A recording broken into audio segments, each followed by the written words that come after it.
Here's my secret story about Greenglass House. There is one character in the book that's actually based pretty closely on a real person, and that's the below-ground transit conductor, Brandon Levi.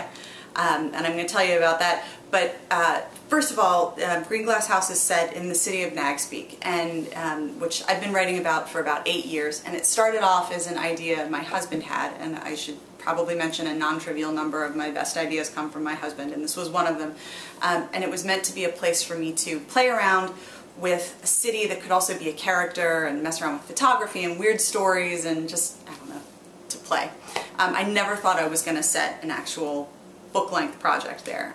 And then the year before Bone Shaker came out, I was trying to figure out my next book, and I was not having much luck. I was working on something, but it wasn't going very well, and so I was trying to figure that out. And then I was also spending a lot of time training in Muay Thai, which is Thai boxing.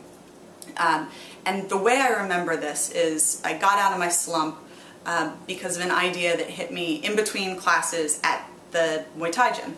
And I was sitting on, I remember sitting at the edge of the boxing ring, my hands are wrapped up in pink hand wraps, and I had this idea that was the opposite of Jack the Beanstalk. That was just a little phrase that came into my head. And so I fumble in my gym bag, I get out my notebook, I start writing down, and the instructor came over and says, "What are you writing?"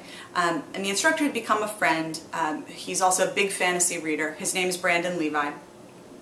But when I say he came over and asked what I was writing, what probably really happened first was he came over to torture me with an athletic supporter, because this was a thing he did. He would whip them around and like whack you in the arm with them, or he'd dangle them in your face. And when I say an athletic supporter, I'm talking about a tie cup. And if you've never seen one of these things, because why would you? Imagine like 3 pieces of string, and the top 2 pieces tie around, you know, go around your waist and tie at your back, and the other one comes up and under, and that's like the thong part of it, and it ties in the back. And the front, the cup part, is it's steel. It's a steel cup.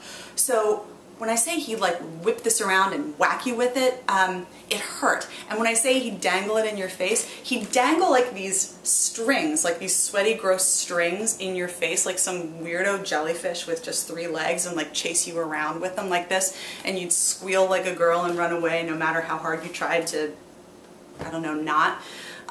So this happened, and then he said, "What are you writing?" And I told him a little bit more about it, and he said, "Oh, that sounds awesome, I want to be in it," but in an Australian accent, because in addition to being a menace with jock straps, he also is Australian. And so I did. I wrote him into the book, and it's more than just his name. It's the character looks like him and speaks like him as well as I can render it without actually trying to transpose an accent. There actually was this elaborate backstory to this character that he and my husband came up with that involved like oversized leprechauns and jujitsu aces and collectors of arms and all of this. It didn't make it into the book. So anyway, fast forward 3 years, and I'm writing Greenglass House, which is also set in the city of Nagspeak.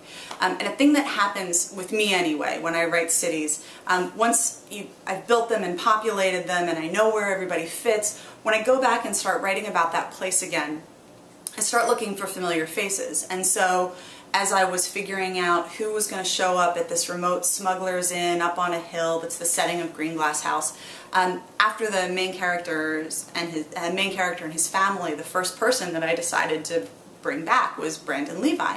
And so that's how in Greenglass House you have this character who is a skinny Australian Muay Thai fighter who also runs the below ground transit in the city of Nagspeak.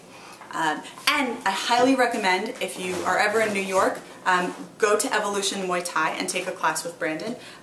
My recollection is that he doesn't start whipping the Thai cups at you until like the 2nd or 3rd lesson.